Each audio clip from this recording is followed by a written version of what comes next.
Good morning. This is Mark Soderberg with ADM Investor Services with your early morning ag outlook for Thursday, February the 1st. Well, we're starting off the month on a lower note here, down 3 to 4 right now in the corn. Soybean prices are down 10 to 12 cents. Down in both products as well. Meal 4 to 5 lower, bean oil down about 20 to 25, and lower across the board in the wheat market. A lot of usage figures out today and yesterday, starting off with ethanol production. Yesterday's data showed production pace last week at 991,000 barrels a day. That was in line with expectations, however, just below the pace needed to reach the USDA corn usage forecast of 5.375 billion bushels. Yesterday afternoon, we also got our monthly update from the EIA on the monthly biofuel production capacity and feedstock usage data. That's from the month of November. While we did see a 6% month-over-month increase in renewable diesel production, this was offset by lower biodiesel production. Net as a whole, production reached 384 million gallons. That was down 1% for the month, and also a 7-month low. Bean oil usage in November held steady at 1,062 million pounds. Annualized, that is 12.75 billion. That's just below the current USDA usage figure of 13 billion pounds. So at this point, I do not see the USDA making any changes to that forecast in next Thursday's WASDE report.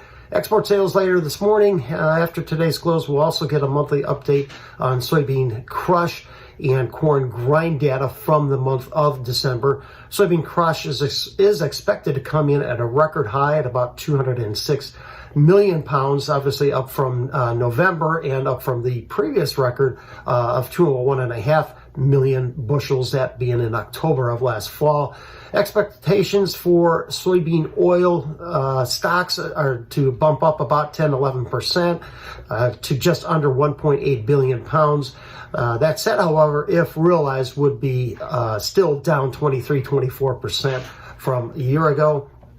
I look for corn usage in the month of December to have reached about 476 million bushels. That's well above the 455 from November, and also up 12% from December of 2022. Weather in South America remains mostly hot and dry in southern Brazil and Argentina for at least another week before beneficial rains expected to provide some relief by the middle part of next week. Stress levels are be on the rise, particularly for southern Argentina. The rest of Brazil remains mostly favorable. Still look for slightly lower production estimates from the USDA for Brazilian crops and slightly higher from Argentina in next week's WASDE. The Buenos Aires Grain Exchange will provide a crop update on the Argentine crops here later today. The U.S. cattle herd did fall 2% in 2023 and its lowest level now in over 70 years. As expected, no change in the U.S. interest rates yesterday. This morning, the U.S. dollar index is higher, as well as the U.S. equity markets. Energy prices are seeing a little bit of a bump up as well.